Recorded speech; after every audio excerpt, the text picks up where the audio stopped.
हरियाणा के लिए बीजेपी की आज आ सकती है दूसरी लिस्ट। हरियाणा के उम्मीदवारों को लेकर अमित शाह का मंथन। देर रात जेपी नड्डा और धर्मेंद्र प्रधान के साथ उनकी बैठक हुई है और इस बैठक में हरियाणा के नेता भी मौजूद रहे हैं। देर रात मंथन हुआ। बीजेपी के अध्यक्ष जेपी नड्डा, धर्मेंद्र प्रधान के साथ गृह मंत्री अमित शाह भी मौजूद और हरियाणा के नेता भी। भारतीय जनता पार्टी की बड़े मैंडेट के साथ सरकार बन रही है कि बीजेपी की सरकार जा रही है। इस बार भाजपा हरियाणा में तीसरी बार।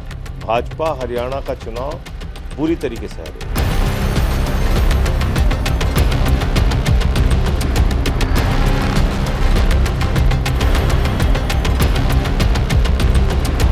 हरियाणा के चुनावी कुरुक्षेत्र में सियासी सूरमा जमकर गरज रहे, अपनी अपनी जीत के अभी से दावे कर रहे, लेकिन सबसे बड़ी हुंकार 14 सितंबर को सुनाई देने वाली है।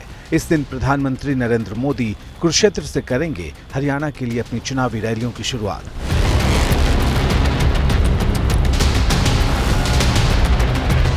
प्रधानमंत्री मोदी बीजेपी को सत्ता से बाहर करने की कस्में खा रही कांग्रेस को पार्टी की ताकत दिखाएंगे।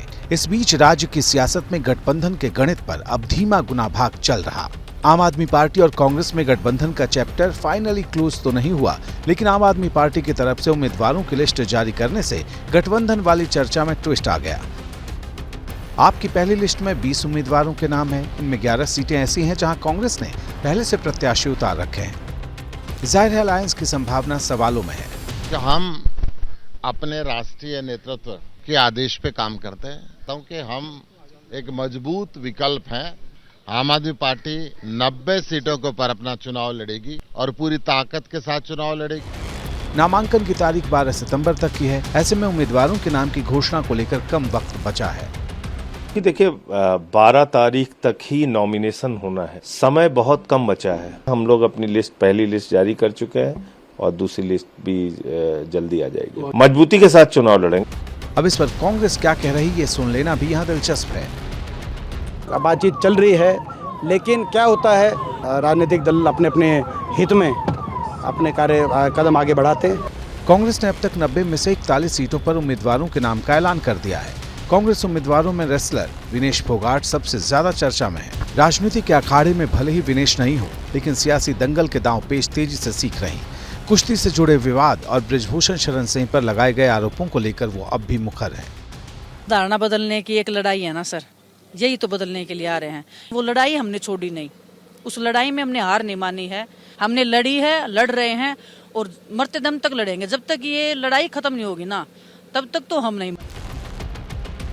सियासत में उतरने के बाद विनेश क्या कह रही, ये बात यूपी तक सुनी जा रही। विनेश ने बृजभूषण शरण सिंह पर निशाना साधा तो बृजभूषण ने यूपी के कैसरगंज से पलटवार किया। और इन्होंने जिस तरीके से खेल के साथ खिलवाड़ किया है, वहां का जो खिलाड़ी वर्ग है वो इनको नायक नहीं समझता, इनको खलनायक समझता है। और ये बात कांग्रेस के समझ में आएगी और हो सकता है जल्द समझ में आ जाए। हरियाणा के चुनावी दंगल में कई बातें ऐसी हैं जिसको लेकर देश भर की निगाहें इस पर टिकी हैं। तो उधर जननायक जनता पार्टी की नजर चुनावी जंग के साथ ही इसके नतीजे पर अभी से है। दुष्यंत चौटाला कह रहे कि विधानसभा त्रिशंकु होगी और कांग्रेस और बीजेपी हमारी तरफ देखेगी। और मैं भी मानता हूँ पिछली बार हमने ये फैसला लिया, नया संगठन था कि हम मिलकर जूनियर पार्टनर के तौर पर चलेंगे। इस बार जूनियर भी रहे तो भी मुख्यमंत्री होगा जननायक जनता पार्टी का।